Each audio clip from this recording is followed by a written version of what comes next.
Quite a few of you have noticed that I like wearing jumpsuits a lot. It's not just because I like being comfy, I also don't want to spend too much time putting together outfits. I'm not a minimalist by definition, but I do admire the philosophy of minimalism and I try to apply it where I can. For example, my entire wardrobe is of a similar style, so I can simply pull a jumpsuit from a rack and reach for any pair of shoes and it should all match in style. This allows me to maximize my wardrobe by creating tons of different outfits from the same pieces. Over time, this actually saves a lot of money. Everything matches, so I never have to utter the phrase, "I have nothing to wear." Here are my staples for a complete look. A loose-fitting item such as a jumpsuit, dress, or pair of pants, unique sculptural shoes, and a cute pair of spectacles. For the first look, I'm pairing my coral linen pants with these open-toed sandals. What makes them unique is the wooden spherical heel. All of these pieces will be linked in my description below. I paired my cream linen tank top with the coral pants and completed the look with the Atato Professor glasses from Glasses USA. These are prescription glasses. You can add any type of prescription you want to almost any pair of frames on glassesusa.com, including sunglasses.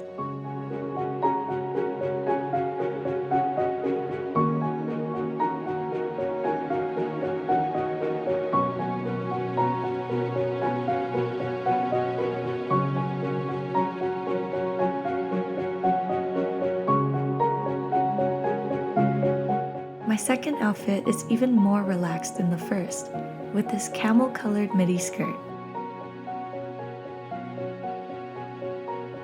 I paired it with my lavender clogs from Sandgrens.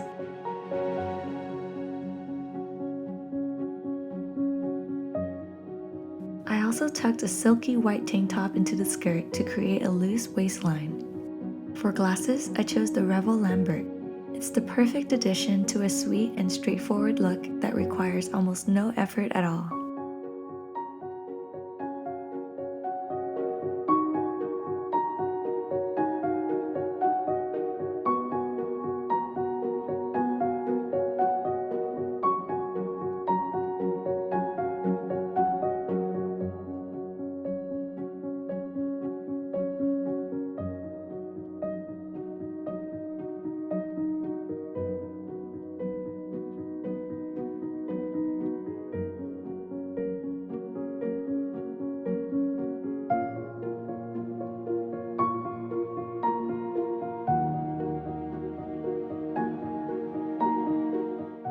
For my third look, I went with this sky blue linen jumpsuit, paired with pointed lavender mules.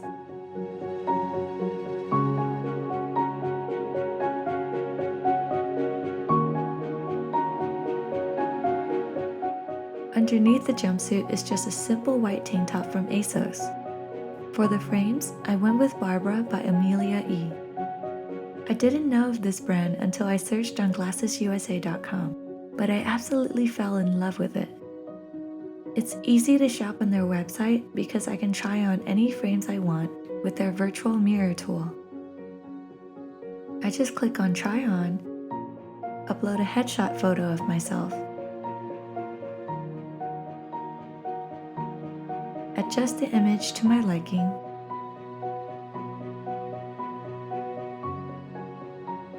pinpoint where my eyes are,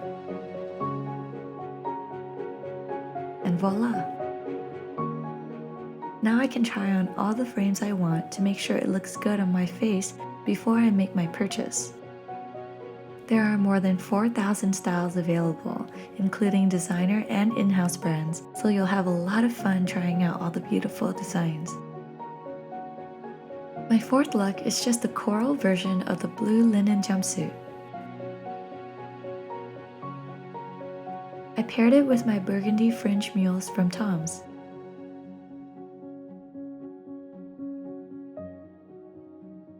To add some spunk to this outfit, I chose a striped crop top and Amelia E sunglasses.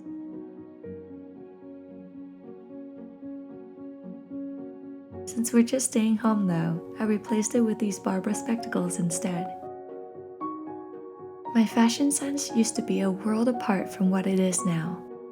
I wore much tighter fitting pieces and dressed in a way that was generally regarded as pretty by the majority of people I knew. But none of the bodycon dresses I wore ever felt true to who I was. Not to say that what we wear defines who we are, it doesn't, but it does tell us what we value. By the way I dressed before, I valued social approval over my own comfort and personal preference. I used to spend thousands of dollars buying fast fashion pieces that would either go out of style weeks after I buy them or would get completely destroyed by my washer due to being extremely poor quality. The way I lived and consumed communicated one thing.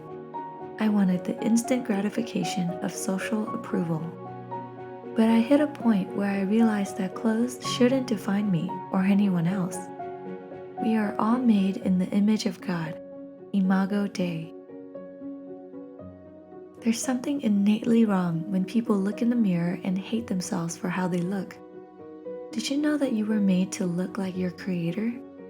His craftsmanship is perfect, and He carefully knitted you together in your mother's womb just the way you are because it brought Him great joy. Even those who aren't religious might know that one of the 10 Commandments is, "Thou shalt not kill." It's a sin to kill others because you would be violating the image of God Himself. By the words of Ravi Zacharias, the great Christian apologist, did you know that the Judeo-Christian worldview is the only worldview that will give you that extraordinary credential? I have no right to take a man with a sword in my hand and chop his head off because I'm violating the image of God. I am fully attacking and assaulting the Imago Dei, the image of God, and that vertical relationship with God gives me the basis for the horizontal relationship with others. No other worldview gives you this. They either exalt you to deify you, or cast you down into the other end of the abyss to make nothing of you. If you don't subscribe to the Christian worldview, that's okay. Let's put our differences aside for just a moment to entertain a new thought. Use your imagination just for a moment. Give this exercise the benefit of the doubt. Imagine that you were made by a loving, powerful, and intelligent Creator. He made you for no other reason than because He loved the thought of you. He carefully took clay from the earth, and with the utmost care and precision, He crafted you to resemble Himself. Like Father, like Son and daughter. This resemblance brings Him great joy. He laughs when you make silly faces. He rejoices when you celebrate the body He's created. The purpose of an image is to reflect the original subject, and having so many reflections of His glory on earth fills Him with gladness. But then something happens. A jealous enemy sneaks into the garden where you are resting and whispers, "Did you know that you are not good enough?" "What do you mean?" you ask. "I look just like my Maker, and He is beautiful." "Well then," the enemy replies, "what about that other woman over there? Your Maker has made her taller. This other woman has bigger breasts. This one has fuller hair. Why didn't He make you with any of those wonderful traits?"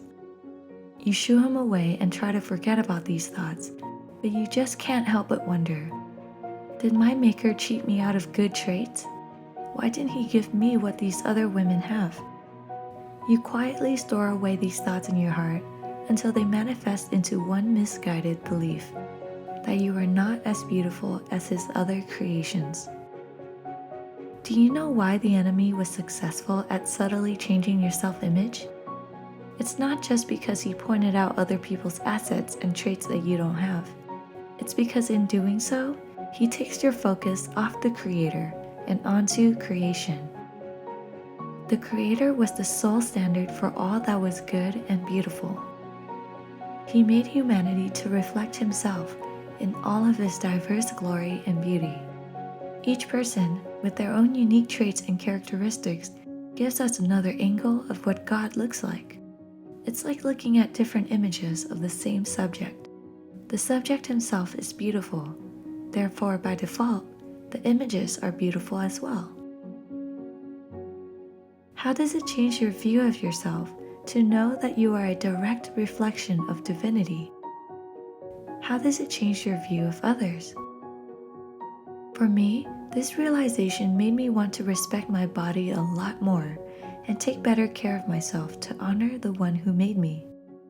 It's like having a special photo of someone you love.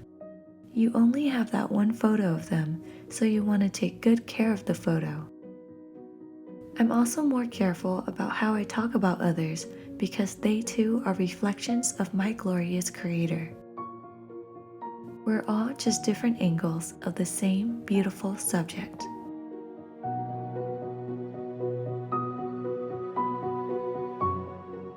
If you enjoyed this video, feel free to support my channel by subscribing and turning on the notification bell to get the first look on all of my new videos. As for links to my outfits and spectacles, check my description box below. See you guys in my next vlog.